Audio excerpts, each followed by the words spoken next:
হ্যাঁ, ব্যারিস্টার জাকির সাহেবকে কেন আমরা সাপোর্ট করব, যদি এটা বলতে হয় তাহলে আমাকে একটু ব্যাকে যেতে হবে। আমি ২০০০ সম্ভবত ১৩ বা ১৪ সালের দিকে আমি বাণিজ্য মন্ত্রণালয়ের আওতায় একটা প্রতিষ্ঠানে, ওটা বিএফটিআই ছিল,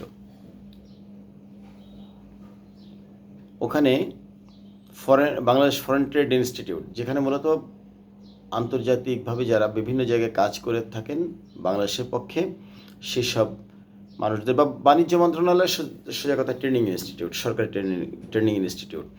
তো ওখানে আমি কোঅর্ডিনেটর হিসেবে ছিলাম বা অফিস ম্যানেজার হিসেবে ছিলাম, মূলত সিইও তার পরে আমার পোস্টটা ছিল। তো যাই হোক, সেইভাবে আমি বেশ ভালোই ব্যস্ত ছিলাম। আমাকে বাণিজ্য মন্ত্রণালয়ের সাথে কোঅর্ডিনেশন করতে হতো, অর্থ মন্ত্রণালয়ের সাথে কোঅর্ডিনেশন করতে হতো, অর্থাৎ সোজা কথা সচিবালয়ের সাথে আমার কাজ ছিল। আর আহ, মানে একটা প্রতিষ্ঠানের যে কাজ অ্যাকাউন্টস ফাইন্যান্সের সাথে জড়িত। যাই হোক, তো এখন ওই সময় বাগেরহাটে পয়লা বৈশাখে দিনের দু একদিন আগে আমাকে আমাদের এক ছোট ভাই ফেসবুকে পরিচয় হলো। তখন টুটুলকে চিনতাম না, টুটুলের সাথে পরিচয় হলো। ওর বাড়ি হচ্ছে রামপাল চাকশ্রী। তো টুটুলের সাথে কথা প্রসঙ্গে জানতে পারলাম যে, মানে ফেসবুকে আসলো যে পয়লা বৈশাখে বাগেরহাটের মানুষদের মিলন মেলা, এখানে বাগেরহাটের চৈঝাল এবং আলুর দম, গরুর মাংস আলুর দমের মানে খাবারের মাধ্যমে পয়লা বৈশাখ আয়োজন। তো আমি বেশ আগ্রহ নিয়ে জিনিসটা দেখলাম। দেখার পরে আমি মূলত টুটুলের সাথে আলাপ করলাম যে এখানে তো সব পরিবারে যেতে বলা হচ্ছে, পয়লা বৈশাখের দিন তো আমি একটু বাচ্চা কাচ্চা নিয়ে বাইরে বেরোবই। তো এখানে যে বাচ্চাদের নিয়ে যাব, ওয়াইফকে নিয়ে যাব, নিয়ে আবার আনসিকিউর কোনো পরিবেশ, বা পরিবেশটা কি, কারা এটার আয়োজক। তখন আমি জানতে পারলাম যে ব্যারিস্টার জাকির ভাই এবং ফরিদ ভাই এটার উদ্যোক্তা। তখন তারা মূলত, তখন আর কি তাদের চিনলাম। ঠিক আছে? তো প্রথমেই যে তাদের দর্শনে আমি যেটা দেখলাম যে অত্যন্ত সাদামাঠা ভদ্রলোক দুজন, জাকির ভাই এবং ফরিদ ভাইয়ের সাথে পরিচয় হলো। এবং জাকির ভাইয়ের উপস্থাপনায় মূলত আমরা অনুষ্ঠানটা তিনি সঞ্চালনা করেছিলেন। এবং এত বড় একজন ব্যারিস্টার, তার ভিতর যে ব্যারিস্টারের একটা ভাব, একটা গাম্ভীর্য, বা একটা, এটা আমি তার ভিতর প্রথম থেকেই কখনো দেখিনি। মনে হয়েছে যে আমার মতো সাধারণ একজন মানুষ, আমার মতো খেটে খাওয়া আমজনতার একজন মানুষ। তো যাই হোক, এইভাবে তার সাথে সখ্যতা গড়ে ওঠে। এবং যেহেতু আমিও এলএলবি করা একজন জ্ঞানী মানুষকে চিনতে তো সময় লাগে না। আমি যা হোক একটু লেখাপড়া জানি, তো বুঝতে পারি যে কোন স্তরের মানুষ হলে এত অহংকারী হন। তো পরে আস্তে আস্তে জানলাম যে ওনার বাড়ি বাগেরহাটে। আমাদের বাগেরহাটে, শুধু বাগেরহাটে না, আমাদের ইউনিয়নের ছেলে উনি। পরবর্তীতে আরও জানলাম যে ওনাকে না চিনলে ওনার পরিবার বা ওনাদের সুখ্যাতি আগে থেকে জানতাম। ওনার ছোট, বড় অথবা ছোট যেই হোক, ডাক্তার আবু জাফর ইসলামিক হাসপাতালে চাকরি করতেন, ডক্টর। উনি খুব নাম করা একজন ডাক্তার। তো সেভাবে ওনার সুখ্যাতি আগেই শুনতাম। আমার ওয়াইফ ওখানে চাকরি করতেন, আমার ওয়াইফ সিনিয়র স্টাফ নার্স। সেভাবে স্যারের সাথে কাজ করার সৌভাগ্য হয়েছে। তো প্রায় বলতো যে তোমাদের বাগেরহাটের একজন ডাক্তার আছে। তো পরে আস্তে আস্তে জানলাম যে উনি আমাদের গ্রামেরই। হ্যাঁ, যাই হোক, তো এইভাবে ওনাদের সম্পর্কে আগে থেকেই জানতাম। এবং ওনার ফ্যামিলি খুবই উন্নত মানের ফ্যামিলি, শিক্ষিত ফ্যামিলি, জ্ঞানীগুণীদের সব সূতিকাগার। ওনার মা রত্নগর্ভা। ওনাদের সব ভাই বোনগুলো খুবই উচ্চশিক্ষিত, দেশে এবং দেশের বাইরে বিভিন্ন জায়গায় তারা ভালো ভালো পজিশনে আছেন। তাদের দ্বারা যদি বাগেরহাটের কোনো উপকার হয়, হয়তো এই জন্য উনি রাজনীতিতে আসছেন। তো একটা পর্যায়ে আমি তাকে আরও কাছাকাছি যাওয়ার সুযোগ যখন পেয়েছি, তখন দেখছি যে উনি শুধু স্বভাবে নরম এমন না, উনি গরম লোকও। উনি অন্যায়ের বিরুদ্ধে কথা বলতে সোচ্চার। উনি যথেষ্ট মেধাবী।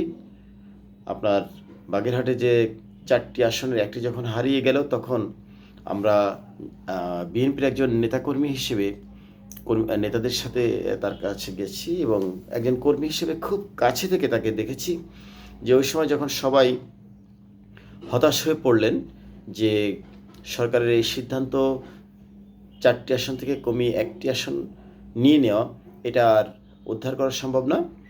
বহু দ্বিধা বিভক্ত মানুষদের উনি সম্পূর্ণ অগ্রাহ্য করে একক কর্তৃত্বে, একক নিয়ন্ত্রণে তিনি এই আইনি লড়াইটা চালিয়ে গেলেন এবং শেষ পর্যন্ত বাগেরহাটবাসীকে রক্ষা করলেন। বাগেরহাটবাসীর এই 3টি আসনের জায়গায় 4টি আসনে উন্নীত যদি না হতো, তাহলে আমাদের যে ক্ষতি হতো তা হচ্ছে বাগেরহাটের যে সাধারণ মানুষের জন্য যে উন্নয়ন বাজেট, আপনার বিভিন্ন যে সরকারি সুযোগ সুবিধাগুলো আসে বা চাকরি ক্ষেত্রে যে কোটাগুলো থাকে, এগুলো সাধারণত সবই 4 ভাগের জায়গায় 3 ভাগ হয়ে যেত। আমরা 3 জন এমপি পেতাম, যেখানে আমরা আগে ছিল 4 জন, বর্তমানেও 4 জন এমপি পাব। তাহলে আমাদের উন্নয়ন, আমাদের উৎপাদন, আমাদের খেটে খাওয়া মানুষের এই যে কাবিখা বা বিভিন্ন রকমের জাকাত ফান্ডের বা এরকম বিভিন্ন রকমের ফান্ড ইউনিয়ন কাউন্সিলে পায় বা উন্নয়ন বাজেট আসে, এগুলো সবই 4 ভাগের জায়গায় 3 ভাগ আসছে। তাহলে বুঝতে পারছেন বাগেরহাটের জন্য তিনি কত বড় একটা সংগ্রাম করে জয়ী হয়েছেন। এর যে ফলটা, এই ফলটা কিন্তু বাগেরহাটবাসী এই নির্বাচনের আগেও ভোগ করবে, পরেও ভোগ করবে। হয়তো বাংলাদেশ যতদিন থাকবে ততদিন এর প্রভাবটা বাগেরহাটবাসী পাবেন। অন্যদিকে যখন ফ্যাসিস্ট সরকার পতনের একেবারে শেষ পর্যায়ে যারা বিএনপির খুবই ক্রুশাল লোকজন বা নেতৃস্থানীয় লোকজন, যাদের আওয়ামী লীগ গভর্নমেন্ট ক্ষমতার বিপরীতে মনে করতো যে এরা এই মুহূর্তে থ্রেট, তার ভিতর বাগেরহাট থেকে জাকির সাহেবকে অ্যারেস্ট করা হয়। কেন অ্যারেস্ট করা হয়? যেহেতু আইন অঙ্গনের লোক, তিনি আইন পেশা যারা আছেন তাদেরকে সংগঠিত করেছেন। বাগেরহাটের তথা আইনের যে সাথে যারা জড়িত, আপনারা হয়তো যারা একটু সচেতন তারা জানবেন, একটা দেশের মূল কাঠামো যেটা, সেটা 2টো বেসের পরে মূলত দাঁড়িয়ে থাকে। একটা হচ্ছে আইন, আর একটা হচ্ছে অ্যাডমিনিস্ট্রেশন বা প্রশাসন। এই 2টো ডিপার্টমেন্ট যদি কলাপস করে তাহলে ওই সরকারটার টিকতে পারে না। তা আইন অঙ্গনে ব্যারিস্টার জাকিরের মতো লোক যদি আওয়ামী লীগের বিরুদ্ধে দাঁড়িয়ে যায়, তাহলে স্বাভাবিকভাবে আইন অঙ্গনের অবস্থানটা কী হয়। আপনারা জানেন যে বিভিন্ন সময়ে যে আন্দোলন সংগ্রামগুলো শেষের দিকে হয়েছে, সেখানে বহু জাতীয়তাবাদী দলের যারা আইন পেশার সাথে জড়িত তারা অ্যারেস্ট হয়েছেন, বিশেষভাবে জাকির সাহেব।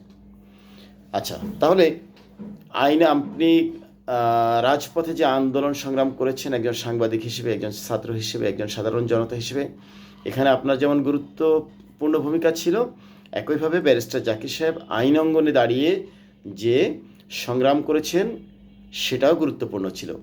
বিধায়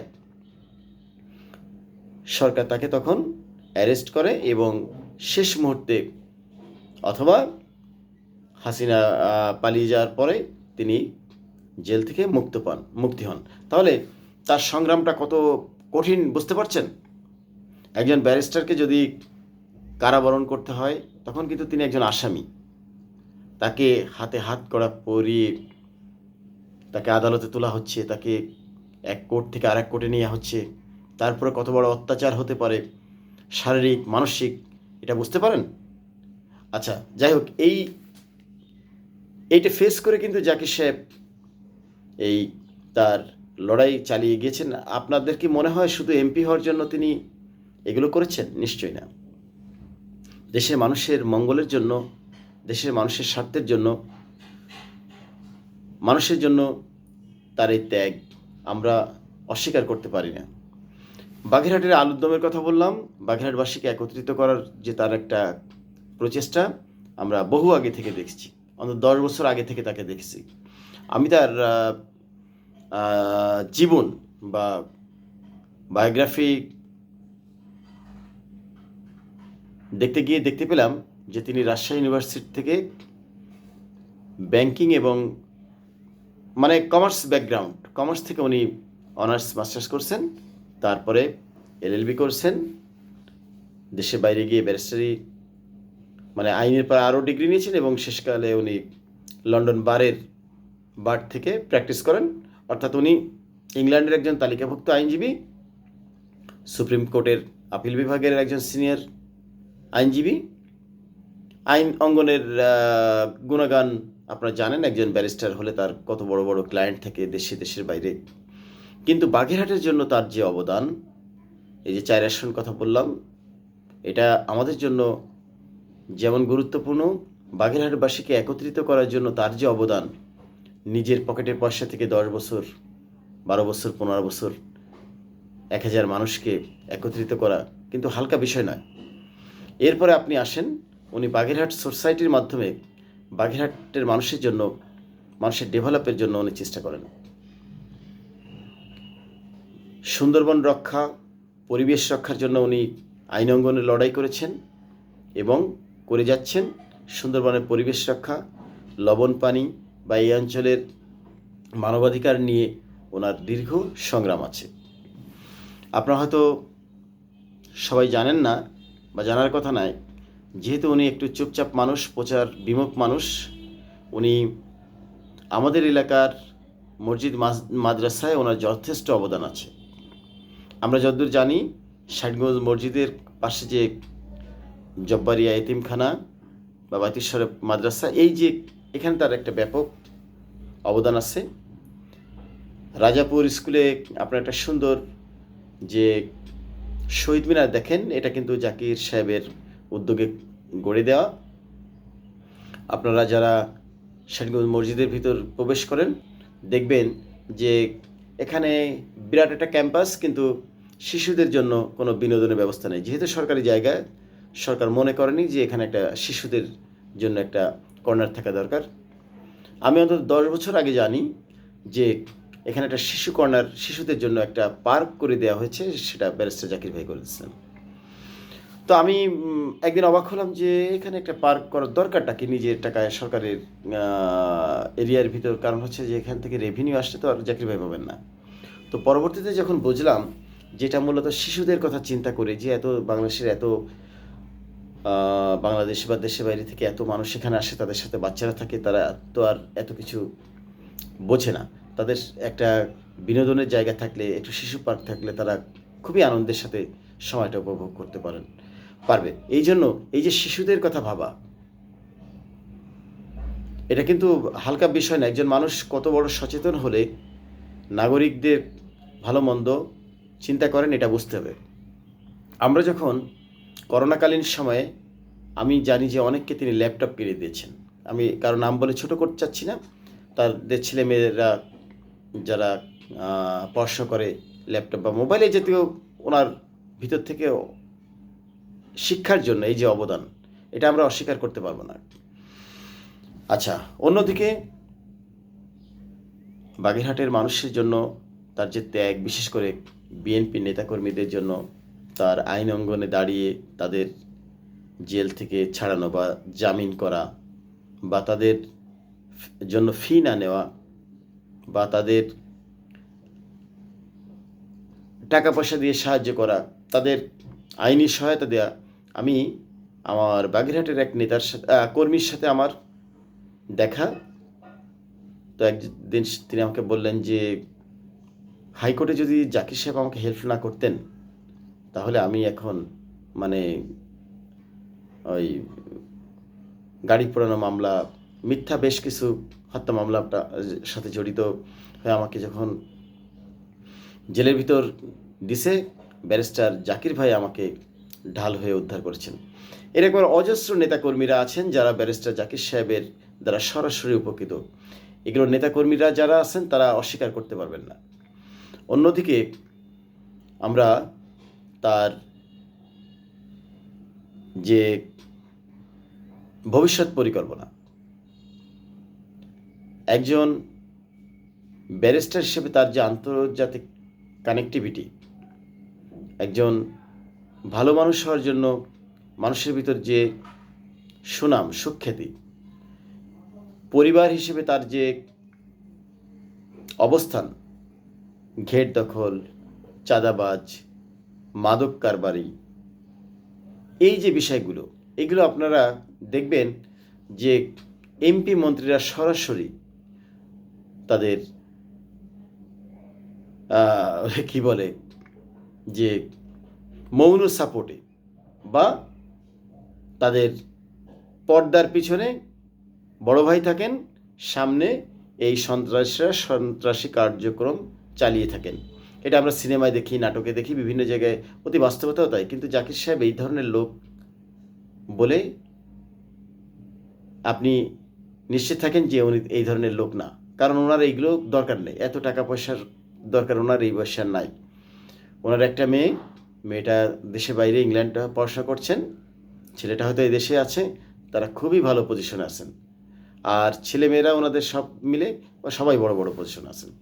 তো ওনার সাথে এই রকমের মাস্তান সন্ত্রাসীরা থাকবে না বিধায় মূলত বিএনপি থেকে ওনাকে নমিনেশন দেওয়া হয়েছে, বা ওনার পাশে এই রকমের লোকজন নাই। এখন যদি আপনি এমপি নির্বাচনকালীন সময় কাউকে আপনার এলাকায় দেখে থাকেন যে এই লোকটা আমার কাছে সন্দেহজনক মনে হয় বা বিভ্রান্তিকর মনে হয়, তাহলে মনে রাখবেন এখন নির্বাচনকালীন সময় কাউকে কিছু বলার মতো পজিশনে তিনি নন, এবং তিনি এমপিও নন।